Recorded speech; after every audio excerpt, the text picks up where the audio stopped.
రైతుమిత్రులారా, అరటి నాటిన 10 నుంచి 12 రోజులయ్యాయి. మొక్కలు బాగానే కనిపిస్తున్నాయి, కానీ కొత్త సుడియాకు మాత్రం రావడం లేదు. ఇలాంటి సమయంలో మనం పైన చూస్తే పెద్ద సమస్య కనిపించదు, కాని నిజమైన సమస్య కింద పీచువేర్ల దగ్గరే మొదలవుతుంది. నర్సరీ నుంచి పొలానికి నాటేటప్పుడు పీచువేర్లు కొంచెం కదిలిపోతాయి.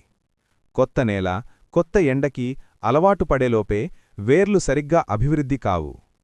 ఈ దశలో నీరు ఇస్తున్నా, ఎరువులు ఉన్నా వేర్లు పనిచేయకపోతే మొక్క వాటిని పీల్చుకోలేదు. ఇక్కడే అరటి పెరుగుదల ఆగిపోతుంది.